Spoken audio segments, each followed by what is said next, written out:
ഇങ്ങനെ തട്ടിയും മുട്ടിയും ജീവിച്ചു പോകാതെ തീർച്ചയായിട്ടും നല്ല സമ്പാദ്യം ഉണ്ടാക്കണം, നല്ല സമ്പത്ത് ഉണ്ടാക്കണം എന്ന് ആഗ്രഹിക്കുന്ന ഒരാളായിരിക്കും നിങ്ങൾ. അല്ലെങ്കിൽ ഒരിക്കലും നിങ്ങൾ ഈ വീഡിയോ കാണാനായിട്ട് തിരഞ്ഞെടുക്കില്ല. സമ്പാദ്യം ഉണ്ടാക്കുക അല്ലെങ്കിൽ സമ്പന്നനാകുക എന്ന് പറയുമ്പോൾ നമുക്ക് രണ്ട് വഴികളാണ് മെയിനായിട്ടുള്ളത്. ഒന്നെങ്കിൽ ഒരു ബിസിനസ് തുടങ്ങുക. ഒരു ബിസിനസ് തുടങ്ങി ആ ബിസിനസ് റൺ ചെയ്ത് ചിലപ്പോൾ ഒരു 2-3 വർഷത്തിലൊക്കെ ആ ബിസിനസ് നല്ല രീതിയിൽ ക്ലച്ച് പിടിക്കുകയാണെങ്കിൽ പെട്ടെന്ന് തന്നെ നമുക്ക് സമ്പന്നനായിട്ട് സാധിക്കും. രണ്ടാമത്തെ വഴി എന്ന് പറയുന്നത് പോസിബിൾ ആയിട്ടുള്ള വഴിയെ കുറിച്ചാണ് പറയുന്നത്. ഇപ്പോൾ ജാക്ക് പോട്ട് എടുത്തു, ലോട്ടറി എടുത്തു, അതിനെക്കുറിച്ചൊന്നും ആലോചിക്കരുത്. അതൊക്കെ ലക്ഷത്തിൽ ഒരാൾക്കോ അല്ലെങ്കിൽ കോടിയിൽ ഒരാൾക്കോ ഒക്കെ കിട്ടുന്ന ഭാഗ്യങ്ങളാണ്. ഞാൻ ഈ പറഞ്ഞു വരുന്നത് കഷ്ടപ്പെടുന്ന ആളുകൾക്ക് സാധ്യമായിട്ടുള്ള കാര്യങ്ങളാണ്. നമുക്ക് ഒരു സാധാരണക്കാരന് സാധ്യമായിട്ടുള്ള കാര്യങ്ങളെ കുറിച്ചാണ്. രണ്ടാമത്തെ വഴി എന്ന് പറയുന്നത് ഇൻവെസ്റ്റ് ചെയ്യുക എന്നുള്ളതാണ്. പക്ഷെ ഇത് തമ്മിലുള്ള ഒരു വ്യത്യാസം എന്ന് പറയുന്നത്, ഒന്നാമത്തെ മാർഗം എന്ന് പറയുന്നത് ചിലപ്പോൾ നിങ്ങൾക്ക് 2 വർഷത്തിലോ 3 വർഷത്തിലോ ഒക്കെ ചിലപ്പോൾ നിങ്ങൾക്ക് സമ്പന്നനാകാനായിട്ട് സാധിച്ചേക്കാം. അത് നിങ്ങൾ ചെയ്യുന്ന ബിസിനസ് അനുസരിച്ച് എത്രത്തോളം സക്സസ്ഫുൾ ആകുന്നു എന്നൊക്കെ അനുസരിച്ചിരിക്കും. അപ്പോൾ ഒന്നാമത്തെ മാർഗത്തിൽ നിങ്ങൾ നിങ്ങളുടെ ബുദ്ധി, കഴിവ്, സമയം എല്ലാം കൂടി ഇൻവെസ്റ്റ് ചെയ്തിട്ടാണ് 2-3 വർഷത്തിലൊക്കെ ചിലപ്പോൾ സക്സസ്ഫുൾ ആകുന്നത്. രണ്ടാമത്തെ മാർഗത്തിൽ പക്ഷെ അത് ഒരു ലോങ് ടൈം ഹൊറൈസണിലാണ് വർക്ക് ചെയ്യുന്നത്. അതായത് ചിലപ്പോൾ ഒരു 10 വർഷം, 15 വർഷം, 20 വർഷം, 25 വർഷത്തിലൊക്കെയാണ് നിങ്ങൾക്ക് സമ്പന്നനാകാൻ സാധിക്കുക. അപ്പോൾ നിങ്ങളുടെ ചോയ്സ് എന്താണെന്ന് ആദ്യം തീരുമാനിക്കുക.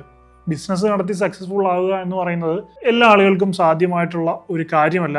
അതിൻ്റെതായിട്ടുള്ള ഒരു ടാലന്റ് വേണം, അതിൻ്റെതായിട്ടുള്ള കഴിവ് വേണം, അതിൻ്റെതായിട്ടുള്ള ഭാഗ്യം വേണം. പക്ഷേ ഇൻവെസ്റ്റ് ചെയ്ത് സക്സസ്ഫുൾ ആകുക എന്ന് പറയുന്നത് ഒരു 100 പേരെടുത്ത് അതിലൊരു 90 പേർക്കും ശ്രമിച്ചാൽ സാധ്യമാകുന്ന കാര്യമാണ്. അപ്പോൾ എങ്ങനെ നമുക്ക് ഇൻവെസ്റ്റ് ചെയ്ത് സമ്പന്നനാകാം അല്ലെങ്കിൽ ഒരു കോടീശ്വരനാകാം എന്നുള്ളതിനെ കുറിച്ചാണ് നമ്മൾ ഈ വീഡിയോയിൽ ഡിസ്കസ് ചെയ്യുന്നത്. സോ വീഡിയോ മുഴുവനായിട്ട് തന്നെ കാണാൻ ശ്രമിക്കുക. വീഡിയോ ഇഷ്ടമാണെങ്കിൽ തീർച്ചയായും വീഡിയോ ലൈക്ക് ചെയ്യുക, എൻ്റെ ചാനൽ സബ്സ്ക്രൈബ് ചെയ്ത് ബെൽ ബട്ടൺ എനേബിൾ ചെയ്ത് വെക്കുക. ഫേസ്ബുക്കിൽ ഈ വീഡിയോ കാണുന്ന സുഹൃത്തുക്കൾ എൻ്റെ പേജ് ഫോളോ ചെയ്യാനും വീഡിയോ ലൈക്ക് ചെയ്യാനും ഷെയർ ചെയ്യാനും മറക്കരുത്. Without further delay, let's get in the video. I am Adil Hussain. Welcome to my channel. ഒന്നുമില്ലായ്മയിൽ നിന്ന് എങ്ങനെ സമ്പന്നനാകാം എന്നുള്ളതാണ് നമ്മുടെ ഇന്നത്തെ ടോപ്പിക്. ഈ പണം സമ്പാദിക്കുക എന്ന് പറയുന്നത് ചിലവുകൾ ചുരുക്കുക എന്നുള്ളതിലുപരി നമ്മുടെ ചിലവുകൾ നമ്മുടെ സമ്പാദ്യത്തെ ബാധിക്കാതിരിക്കുക എന്നുള്ളത് കൂടിയാണ്. അതായത് നിങ്ങളുടെ ഒരു മാസത്തെ ചിലവ് 15,000 രൂപയാണെന്നിരിക്കട്ടെ. അപ്പോൾ മാസം 50,000 വരുമാനം ഉള്ള ഒരാളെ സംബന്ധിച്ചിടത്തോളം ഈ 15,000 രൂപ മാസം ചിലവെന്ന് പറയുന്നത് വലിയ രീതിയിൽ അയാളുടെ സമ്പാദ്യത്തെയോ അയാളുടെ ജീവിതത്തെയോ ബാധിക്കില്ല. അയാൾക്ക് നല്ല രീതിയിൽ അത് മാനേജ് ചെയ്ത് കൊണ്ടുപോകാൻ സാധിക്കും. അതേസമയം 15,000 രൂപ വരുമാനം കിട്ടുന്ന ഒരാളെ സംബന്ധിച്ചിടത്തോളം അയാൾക്ക് ഈ 15,000 രൂപ തന്നെ മാസം ചിലവ് വരുന്നതിനെ കുറിച്ച് ആലോചിച്ച് നോക്കി. അയാൾക്ക് പിന്നീട് ജീവിതത്തിൽ സമ്പാദ്യം എന്ന് പറയുന്ന ഒരു കാര്യം ഉണ്ടാവില്ല. എങ്ങനെയെങ്കിലും ജീവിതം ഉരുട്ടിപ്പുരട്ടി മുന്നോട്ട് കൊണ്ടുപോകാം എന്നുള്ളതേ ഉള്ളൂ. അതിന്റെ കൂടെ ഒരു ഹോസ്പിറ്റൽ എമർജൻസി കൂടി വരികയാണെന്ന് വിചാരിക്കും. അങ്ങനെ സംഭവിച്ചു കഴിഞ്ഞാൽ സമ്പാദ്യം ഇല്ലെന്ന് മാത്രമല്ല, കടക്കിണിയിൽ കൂടി പെട്ടുപോകുന്ന ഒരു അവസ്ഥ ഉണ്ടാകും. കാരണം നമുക്ക് കിട്ടുന്ന പൈസ മുഴുവൻ നമ്മുടെ ചിലവുകൾക്കായിട്ട് ചിലവായി പോകുന്നു.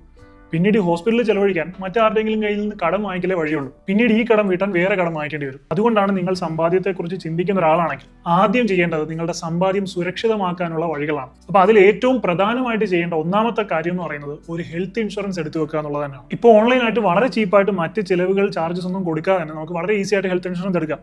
ഇപ്പോൾ ഞാൻ കമന്റ് സെക്ഷനിലും ഡിസ്ക്രിപ്ഷനിലും കൊടുത്തിരിക്കുന്ന ലിങ്ക് ഒന്ന് ചെക്ക് ചെയ്ത് നോക്കുകയാണെങ്കിൽ മാസം വെറും 300-400 റേഞ്ചിൽ പ്രീമിയം വരുന്ന തരത്തിലുള്ള ഹെൽത്ത് ഇൻഷുറൻസ് പ്ലാനുകൾ നിങ്ങൾക്ക് അവിടെ കാണാൻ സാധിക്കും. ഇന്ത്യയിലെ പ്രൈവറ്റ് ഗവൺമെന്റ് സെക്ടറുകളിലെ പ്രമുഖ കമ്പനികളെ കമ്പയർ ചെയ്ത് നോക്കി നിങ്ങൾക്ക് അനുയോജ്യമായിട്ടുള്ള ഏത് കമ്പനിയുടെ പ്ലാനും 25% വരെ ഡിസ്കൗണ്ടിൽ നിങ്ങൾക്ക് അവിടെ നിന്ന് പർച്ചേസ് ചെയ്യാവുന്നതാണ്. ഇനി പ്രവാസികളായവർക്ക് നാട്ടിലെ അച്ഛനമ്മമാർക്ക് വേണ്ടി ഹെൽത്ത് ഇൻഷുറൻസ് എടുക്കുകയാണെങ്കിൽ 18% വരുന്ന GST അടയ്ക്കേണ്ട കാര്യമില്ല. അവർ നാട്ടിലില്ലെങ്കിലും പ്രായമായ അച്ഛനമ്മമാരുടെ ഹെൽത്ത് ചെക്കപ്പ്, മരുന്നുകൾ, ക്ലെയിം സംബന്ധിച്ച പേപ്പർ വർക്ക് ചെയ്യാനായിട്ട് ഒരു ഡെഡിക്കേറ്റഡ് റിലേഷൻഷിപ്പ് മാനേജറുടെ സഹായവും ഉണ്ടാവും. 30 മിനിറ്റിനുള്ളിൽ ക്ലെയിം സപ്പോർട്ടും ലഭിക്കും. അപ്പോൾ ഇതുവരെ ഒരു ഹെൽത്ത് ഇൻഷുറൻസ് എടുത്തിട്ടില്ലാത്ത ആളാണ് നിങ്ങളെങ്കിൽ തീർച്ചയായിട്ടും ഇപ്പം ഞാൻ ഡിസ്ക്രിപ്ഷനിലും കമന്റ് സെക്ഷനിലും കൊടുത്തിരിക്കുന്ന ലിങ്ക് ഒന്ന് ചെക്ക് ചെയ്ത് നോക്കുകയാണെങ്കിൽ വളരെ ഈസി ആയിട്ട് നിങ്ങൾക്ക് ഇഷ്ടപ്പെട്ട പ്ലാൻ സെലക്ട് ചെയ്ത് നിങ്ങളുടെ ആരോഗ്യവും സമ്പാദ്യവും സുരക്ഷിതമാക്കാവുന്നതാണ്.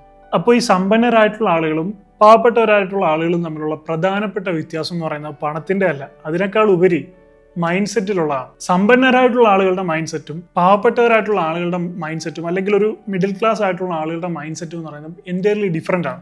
ഇപ്പോൾ ഒരു മിഡിൽ ക്ലാസ് ആയിട്ടുള്ള വ്യക്തിക്ക് മാസം 25,000 രൂപ സാലറി കിട്ടുമെന്ന് വിചാരിക്കുക. അപ്പോൾ ഇയാൾ എങ്ങനെയാണ് ചിന്തിക്കുന്നത്?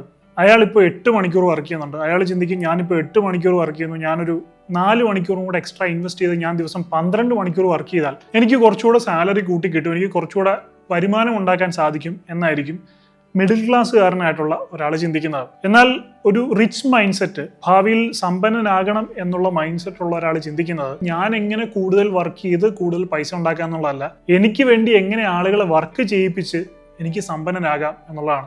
കാരണം നിങ്ങൾ തന്നെ ഒന്ന് ആലോചിച്ച് നോക്കും, ഇപ്പോൾ ഒരു വ്യക്തി, ആ വ്യക്തിക്ക് മാക്സിമം ഒരു ദിവസം എത്ര മണിക്കൂർ വർക്ക് ചെയ്യാൻ പറ്റും? മിനിമം 4 മണിക്കൂർ അയാൾ ഉറങ്ങുന്നു വിചാരിക്കുക. ബാക്കിയുള്ള 20 മണിക്കൂറാണ് അയാൾക്ക് മാക്സിമം വർക്ക് ചെയ്യാൻ സാധിക്കുന്ന സമയം. അപ്പോൾ ഒരു വ്യക്തിക്ക് അയാൾക്ക് ഇൻവെസ്റ്റ് ചെയ്യാൻ സാധിക്കുന്ന സമയത്തിന് ഒരു ലിമിറ്റ് ഉണ്ട്.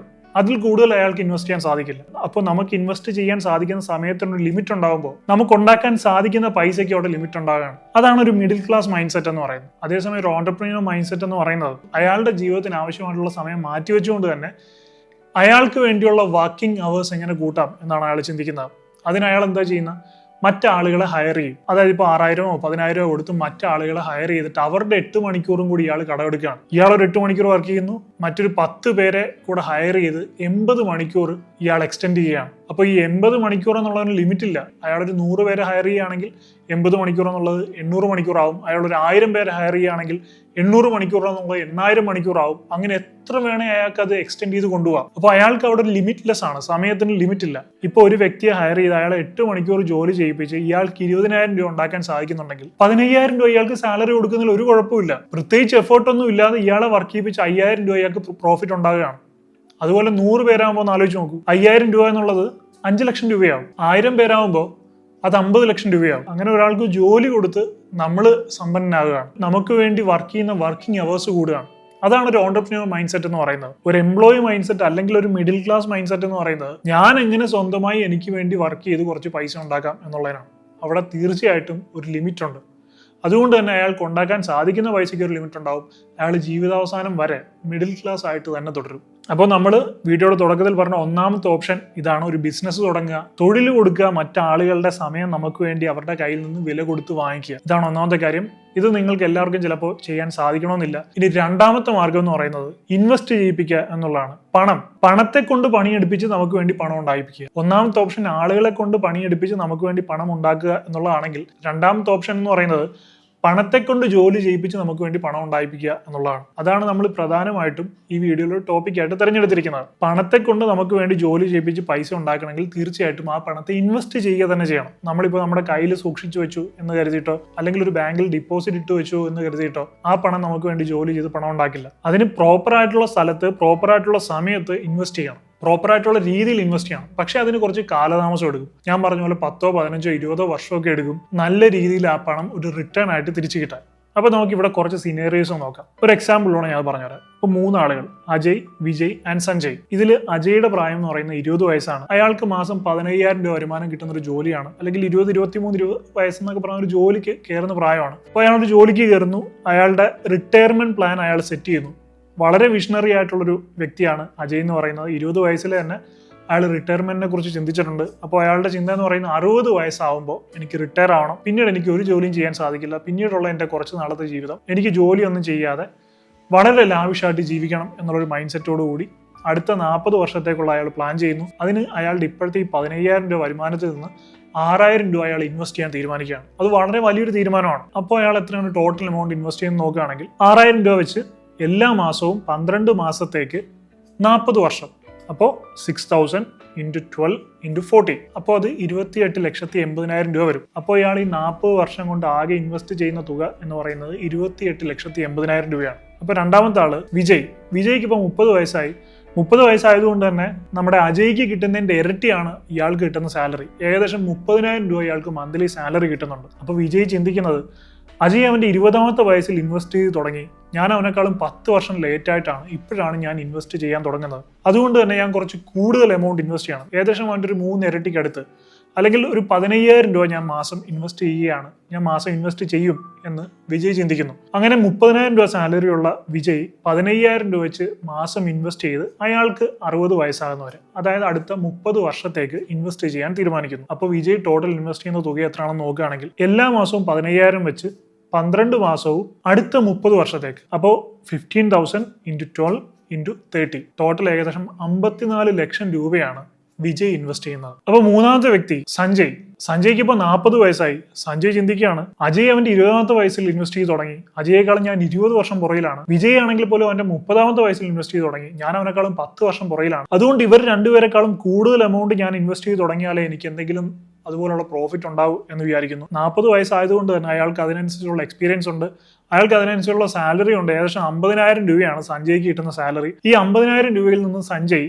25,000 രൂപ വെച്ച് എല്ലാ മാസവും ഇൻവെസ്റ്റ് ചെയ്യാൻ തീരുമാനിക്കുകയാണ്. അപ്പോൾ 25,000 രൂപ വെച്ച് എല്ലാ മാസവും 12 മാസം അടുത്ത 20 വർഷത്തേക്ക്, ഇയാൾക്ക് 60 വയസ്സാകുന്നവരെ 25,000 × 12 × 20. അപ്പോൾ ഏകദേശം 60 ലക്ഷം രൂപയാണ് സഞ്ജയ് ഇൻവെസ്റ്റ് ചെയ്യുന്നത്. അപ്പോൾ സഞ്ജയ് ആണ്. അപ്പോൾ ഈ 3 പേരിൽ ഏറ്റവും കൂടുതൽ പൈസ ഇൻവെസ്റ്റ് ചെയ്യുന്നത് സഞ്ജയ് ആണ്. അപ്പോൾ നമ്മൾ ആദ്യം വിചാരിക്കും സഞ്ജയ് ഏറ്റവും കൂടുതൽ പൈസ ഇൻവെസ്റ്റ് ചെയ്തു, അപ്പോൾ തീർച്ചയായിട്ടും ഏറ്റവും കൂടുതൽ റിട്ടേൺസ് ലഭിക്കാൻ പോകുന്നത് സഞ്ജയ്ക്കാണ് എന്നുള്ളതാണ്. ഇനിയാണ് ഇതിനകത്ത് മാജിക് നിങ്ങൾ മനസ്സിലാക്കാൻ പോകുന്നത്. എത്ര കൂടുതൽ രൂപ ഇൻവെസ്റ്റ് ചെയ്യുന്നതാണോ അതോ ഏറ്റവും കൂടുതൽ വർഷം ഇൻവെസ്റ്റ് ചെയ്യുന്നതാണോ നമുക്ക് ഏറ്റവും കൂടുതൽ റിട്ടേൺസ് തിരിച്ച് നൽകാൻ പോകുന്നത് എന്നുള്ള ബേസിക് ആയിട്ടുള്ളൊരു റിട്ടേൺസ് നമുക്ക് നോക്കാം. നമുക്ക് അത്യാവശ്യം കുഴപ്പമില്ലാത്ത മാന്യമായിട്ടുള്ള റിട്ടേൺസ് വെച്ച് കാൽക്കുലേറ്റ് ചെയ്യാം. അതായത് ഒരു വർഷം 15% വെച്ച് റിട്ടേൺസ് ലഭിക്കുന്നു എന്ന് വിചാരിക്കുക. അപ്പോൾ അതിനായിട്ട് നമുക്ക് നമ്മുടെ കമ്പ്യൂട്ടർ സ്ക്രീനിലേക്ക് പോകാം. ഇവിടെ നമ്മൾ HDFC കോമ്പൗണ്ട് ഇൻട്രസ്റ്റ് കാൽക്കുലേറ്റർ. അപ്പോൾ നമ്മളിവിടെ ലംസമായിട്ടൊന്നും ഇൻവെസ്റ്റ് ചെയ്യുന്നില്ല. അപ്പോൾ 0 കൊടുത്തേക്കുക. നമ്മൾ മന്ത്ലി ഇൻവെസ്റ്റ് ചെയ്യുന്ന തുകയാണ്. സോ ആദ്യത്തെ നമുക്ക് അജയുടെ കാൽക്കുലേറ്റ് ചെയ്യാം. അജയ് മന്ത്ലി 6000 ആണ് ഇൻവെസ്റ്റ് ചെയ്യുന്നത്. 40 വർഷത്തേക്കാണ് അജയ് ഇൻവെസ്റ്റ് ചെയ്യുന്നത്. Number of years you want to stay invested for. So അതും നമ്മുടെ ഈ കേസിൽ 40 വർഷം തന്നെയാണ്. സെയിം ആണ്, ഡിഫറൻസ് ഒന്നുമില്ല. എക്സ്പെക്റ്റഡ് റേറ്റ് ഓഫ് റിട്ടേൺസ്, നമ്മൾ എത്ര ശതമാനം റിട്ടേൺസ് ആണ് പ്രതീക്ഷിക്കുന്നത്? അത് നമ്മൾ 15% പ്രതീക്ഷിക്കുന്നത്. ഇവിടെ നമ്മൾ നോക്കുമ്പോൾ നമ്മൾ പറഞ്ഞ പോലെ തന്നെ ടോട്ടൽ നമ്മൾ ഇൻവെസ്റ്റ് ചെയ്യുന്ന തുക എന്ന് പറയുന്നത് 28,80,000 രൂപയാണ്. 15% വെച്ച് റിട്ടേൺസ് വർഷം ലഭിക്കുകയാണെങ്കിൽ 40 വർഷം കഴിയുമ്പോൾ നമുക്ക് തിരിച്ചു കിട്ടുന്നത് 18,84,00,000 രൂപ. അപ്പോൾ ഇതാണ് അജയ്ക്ക് കിട്ടുന്ന റിട്ടേൺസ് എന്ന് പറയുന്നത്. നമുക്ക് ഇതിൻ്റെ ഒരു സ്ക്രീൻഷോട്ട് എടുത്ത് വെച്ചേക്കാം. ഇനി നമുക്ക് വിജയ്ക്ക് കിട്ടുന്ന തുക എത്രയാണെന്ന് നോക്കാം. വിജയ് 15,000 രൂപ വെച്ചാണ് ഇൻവെസ്റ്റ് ചെയ്യുന്നത്. 30 വർഷത്തേക്കാണ് ഇൻവെസ്റ്റ് ചെയ്യുന്നത്. വിജയ്ക്കും സെയിം റേറ്റ് ഓഫ് റിട്ടേൺ ആണ് നമ്മൾ കൊടുക്കുന്നത്, 15%. ഇവിടെ നോക്കുകയാണെങ്കിൽ 54,00,000 രൂപ വിജയ് ഇൻവെസ്റ്റ് ചെയ്തു. പക്ഷേ വിജയ്ക്ക് തിരിച്ച് കിട്ടിയെന്ന് പറയുന്നത് വെറും 10,51,00,000 രൂപയാണ്. ഏകദേശം 8 കോടിയുടെ ഡിഫറൻസ് ആണ് അജയും വിജയും തമ്മിലുള്ളത്. ഇനി സഞ്ജയുടെ കേസ് നോക്കാം. സഞ്ജയ് 25,000 രൂപ വെച്ചാണ് ഇൻവെസ്റ്റ് ചെയ്യുന്നത്. 20 വർഷത്തേക്കാണ് ഇൻവെസ്റ്റ് ചെയ്യുന്നത്. റേറ്റ് ഓഫ് റിട്ടേൺ 15% തന്നെ. ഇവിടെ നോക്കുകയാണെങ്കിൽ ഇത്രയും വലിയൊരു ഡിഫറൻസ് നിങ്ങൾക്ക് കാണാൻ സാധിക്കും. 60 ലക്ഷം രൂപ ഇൻവെസ്റ്റ് ചെയ്തിട്ട് പോലും സഞ്ജയ്ക്ക് തിരിച്ച് കിട്ടിയതെന്ന് പറയുന്നത് വെറും 3.79 കോടി രൂപയാണ്. അതായത് 3,79,00,000 രൂപയാണ് സഞ്ജയ്ക്ക് തിരിച്ച് കിട്ടിയത്. 25,000 രൂപ വെച്ച് ഇൻവെസ്റ്റ് ചെയ്തിട്ട് പോലും. അപ്പോൾ ഒന്ന് ആലോചിച്ച് നോക്കൂ, വെറും 28 ലക്ഷം രൂപ ഇൻവെസ്റ്റ് ചെയ്ത അജയ്ക്ക് കിട്ടിയത് 18 കോടി രൂപ. 54 ലക്ഷം രൂപ ഇൻവെസ്റ്റ് ചെയ്തിട്ടും 10 കോടി രൂപ. അതിനേക്കാളും ഒരു 6 ലക്ഷം രൂപ കൂടുതൽ 60 ലക്ഷം രൂപ ഇൻവെസ്റ്റ് ചെയ്തിട്ടും സഞ്ജയ്ക്ക് കിട്ടിയത് വെറും 3,79,00,000 രൂപ. എത്ര വ്യത്യാസമാണെന്ന് ആലോചിച്ചു നോക്കും. അതായത് സഞ്ജയെയും അജയും തമ്മിൽ കമ്പയർ ചെയ്ത് നോക്കുമ്പോൾ സഞ്ജയ്ക്ക് കിട്ടിയതിൻ്റെ 6 ഇരട്ടി കൂടുതലാണ് അജയ്ക്ക് കിട്ടിയിരിക്കുന്നത്. അപ്പോൾ നിങ്ങൾ മനസ്സിലാക്കേണ്ടത് നമ്മൾ എത്ര ഇൻവെസ്റ്റ് ചെയ്യുന്നു എന്നുള്ളതിലല്ല, നമ്മൾ എത്ര നേരത്തെ ഇൻവെസ്റ്റ് ചെയ്യുന്നു എന്നുള്ളതിലാണ് കാര്യം. ഇപ്പോൾ എൻ്റെ ഈ വീഡിയോ കാണുന്ന കൂടുതൽ ആളുകളും ഒരു 20 to 30 ഏജ് റേഞ്ചിലുള്ളവരായിരിക്കും. അതുകൊണ്ട് നിങ്ങൾ മനസ്സിലാക്കേണ്ട കാര്യം, ഓരോ ദിവസവും നിങ്ങൾ വൈകും തോറും നിങ്ങൾക്ക് തിരിച്ച് കിട്ടാവുന്ന, നിങ്ങൾക്ക് ഉണ്ടാക്കാൻ സാധിക്കുന്ന പൈസയുടെ അളവ് കുറഞ്ഞു വരികയാണ് ഓരോ ദിവസവും നിങ്ങൾ വൈകുമ്പോൾ. അതുകൊണ്ട് തന്നെ നിങ്ങൾ ആദ്യം ചെയ്യേണ്ടത് ഇന്നെങ്കിൽ ഇന്ന്, ഇപ്പോഴെങ്കിൽ ഇപ്പോൾ നിങ്ങൾ നിങ്ങളുടെ ഇൻവെസ്റ്റ്മെൻറ്റ് സ്റ്റാർട്ട് ചെയ്യുക എന്നുള്ളതാണ്. അത് നിങ്ങൾക്ക് മ്യൂച്വൽ ഫണ്ടിലാകാം, അല്ലെങ്കിൽ ഏതെങ്കിലും ETF-ലാകാം, അല്ലെങ്കിൽ ഡയറക്റ്റ് നിങ്ങൾക്ക് സ്റ്റോക്കിനെ കുറിച്ച് അത്ര നോളജ് ഉള്ളതാണെങ്കിൽ സ്റ്റോക്കുകളിൽ SIP ആകാം. എങ്ങനെയായാലും നിങ്ങൾ ഇൻവെസ്റ്റ് ചെയ്ത് തുടങ്ങുക എന്നുള്ളതാണ് നിങ്ങൾ ആദ്യം ചെയ്യേണ്ട ഒരു കാര്യം. അല്ലാതെ ഇനി യൂലിപ്പ് പ്ലാൻ ആയിട്ടുള്ള NFOകളുണ്ട്. പല NFO വരുമ്പോഴും ഞാൻ നമ്മുടെ ചാനലിൽ കൂടെ തന്നെ അതിനെപ്പറ്റി നിങ്ങളോട് പറയാറുണ്ട്. ഇപ്പോൾ 16-ാം തീയതിക്ക് മറ്റൊരു NFOയെ കുറിച്ച് ഞാൻ കഴിഞ്ഞൊരു വീഡിയോ പറഞ്ഞിരുന്നു. അങ്ങനെയുള്ള പല NFOകളെ കുറിച്ചും മ്യൂച്വൽ ഫണ്ടുകളെ കുറിച്ചും ETF-കളെ കുറിച്ചും ഒക്കെ നമ്മൾ നമ്മുടെ ചാനലിൽ കൂടെ പറയാറുണ്ട്. സോ നിങ്ങൾ സ്റ്റേ ഇൻവെസ്റ്റഡ് എന്നുള്ളതാണ്. ഇപ്പോൾ നിങ്ങളൊരു 20 വയസ്സുള്ള ഒരാളാണെങ്കിൽ പെർഫെക്റ്റ് ടൈമാണ്. ഇതാണ് ഏറ്റവും ബെസ്റ്റ് ടൈം ഇൻവെസ്റ്റ്മെന്റ് തുടങ്ങാൻ. വെറും 6,000 രൂപ വെച്ച് നിങ്ങൾ ഇൻവെസ്റ്റ് ചെയ്ത് തുടങ്ങിയാൽ പോലും നിങ്ങൾ 6,000 രൂപ നിങ്ങൾക്ക് കിട്ടുന്നില്ലെന്ന് വിചാരിക്കുക. അടുത്തൊരു 40 വർഷം കഴിയുമ്പോൾ 18 കോടി രൂപ എന്നുള്ളതാണ്. 40 വർഷം കഴിഞ്ഞ് 60-ാമത്തെ വയസ്സിൽ കയ്യിൽ 5 രൂപയുടെ സമ്പാദ്യം ഇല്ലാതെ വെറുതെ ഇരിക്കുന്നതിനേക്കാളും എത്രയോ വലുതാണ് കയ്യിൽ 18 കോടി രൂപ ഉണ്ടെങ്കിൽ. ഇന്ന് സമ്പാദിച്ച് ഇന്ന് അത് എൻജോയ് ചെയ്ത് പോവുക എന്നുള്ള മൈൻഡ് സെറ്റ് ഉള്ള ആളുകളെ കുറിച്ചല്ല ഞാൻ പറയുന്നത്. ഇന്ന് എനിക്ക് ജീവിക്കണം, നാളെയും ബെറ്റർ ആയിട്ട് ജീവിക്കണം എന്നുള്ള ഒരു മൈൻഡ് സെറ്റ് ഉള്ള ആളുകളെ കുറിച്ചാണ് ഞാൻ പറയുന്നത്. നിങ്ങൾക്ക് 10,000 രൂപ മാസം വരുമാനം ഉണ്ടെങ്കിൽ ഒരു 1,000 രൂപ വെച്ച് ഇൻവെസ്റ്റ് ചെയ്യുക. മിനിമം ഒരു 1,000 രൂപ വെച്ചെങ്കിലും ഇൻവെസ്റ്റ് ചെയ്യുക. ഈ പറഞ്ഞ പോലെ 6,000 രൂപ വെച്ചൊക്കെ ഇൻവെസ്റ്റ് ചെയ്യാൻ സാധിച്ചാൽ ഏറ്റവും ബെസ്റ്റ്. സോ നിങ്ങൾക്ക് കിട്ടുന്ന വരുമാനത്തിൻ്റെ ഒരു 1/3 നിങ്ങൾക്ക് ഇൻവെസ്റ്റ് ചെയ്യാൻ സാധിച്ചു കഴിഞ്ഞാൽ നല്ല രീതിയിൽ നിങ്ങൾക്ക് നാളെ സമ്പന്നനാകാൻ സാധിക്കും. അതുകൊണ്ട് തന്നെ ഒരിക്കൽ കൂടി പറയുകയാണ്, എത്ര രൂപ നമ്മൾ ഇൻവെസ്റ്റ് ചെയ്യുന്നു എന്നുള്ളതിലല്ല, എത്ര നേരത്തെ നമ്മൾ ഇൻവെസ്റ്റ് ചെയ്ത് തുടങ്ങുന്നു എന്നുള്ളതിലാണ് നമുക്ക് എത്രത്തോളം സമ്പന്നനാകാൻ സാധിക്കും എന്നുള്ള കാര്യം ഡിപ്പെൻഡ് ചെയ്തിരിക്കുന്നത്. സോ അതുകൊണ്ട് തന്നെ ഈ ഒരു വീഡിയോ നിങ്ങളുടെ ഒരു വേക്കപ്പ് കോളായിട്ട് കണക്കാക്കുക. എത്രയും പെട്ടെന്ന് തന്നെ ഇൻവെസ്റ്റ് ചെയ്ത് തുടങ്ങുക. നല്ലൊരു ഇൻവെസ്റ്റ്മെന്റ് പോർട്ട്ഫോളിയോ ഉണ്ടാക്കുക. ഭാവിയിൽ റിച്ചായിട്ട് സമ്പന്നനായിട്ട് ജീവിക്കുക. അപ്പോൾ എന്തായാലും ബിസിനസ് ഒന്നും ചെയ്യാതെ ഇൻവെസ്റ്റ് ചെയ്ത് എങ്ങനെ സമ്പന്നനാകാം എന്നുള്ളതായിരുന്നു നമ്മുടെ ഇന്നത്തെ വീഡിയോ ടോപ്പിക്. അത് നിങ്ങൾക്ക് ക്ലിയർ ആയിട്ട് മനസ്സിലായി കാണും എന്ന് ഞാൻ പ്രതീക്ഷിക്കുന്നു.